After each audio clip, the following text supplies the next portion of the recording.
नमस्कार सगळ्यांना, कसे आहेत सगळेजण? मस्त ना? नवरात्रीच्या खूप खूप शुभेच्छा. नवरात्री विशेष मी असा एक लेख घेऊन आली आहे, जी आपली दुर्गा आहेत, नवरात्री आहेत. त्याचं महत्त्व हे वेगळंच आहे, पण मी आज तुम्हाला हे जी आपली दुर्गा आहे ती नाती कशी जपते, जन्म झाल्यापासून तर मरेपर्यंत ती वेगवेगळ्या फेजेसमध्ये जाते. तर कोणी लेक असते, कोणी सून असते, कोणी आई असते, कोणी पत्नी असते, कोणी भाऊजय असते, तर कोणी सासू असते, तर अशी बरीच कोणी बहीण असतं, तर कोणी अशी बरीच नाती आहेत. तर मी ही नाती तुम्हाला 9 माळीमध्ये सांगणार आहे. तर पहिली माळ लावायची झाली तर ती आईच्या नात्याला, कारण तिच्याचमुळे ओळखू शकतो आपण या जगाला. दुसरी माळ अर्पित करते सहचारिणीला किंवा पत्नीला, ती सर्वस्व अर्पून साथ देते आपल्या पतीला.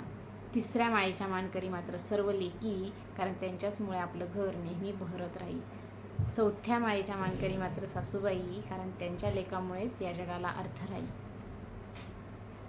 पाचवी माळाचा हक्क मात्र बहिणीचा, कारण तिच्यासोबत आहे लहानपणीच्या आठवणी. सहावी माळ लावते मी माझ्या भाऊजाईच्या नात्याला, कारण तीच तर असते खरी लक्ष्मी आपल्या माहेरची. 7वी माळ लावते मी जाऊबाईंच्या नावाची, कारण त्यांच्यामुळं कुठलाही सण साजरा होत नाही. 8वी माळ महत्त्वाची म्हणून ती लावते नंदेच्या नावाची, कारण वेळ पडेल तिथेच ती मान देते भाऊजाईला. वेळ पडेल तिथे ती मान देते भाऊजाईला.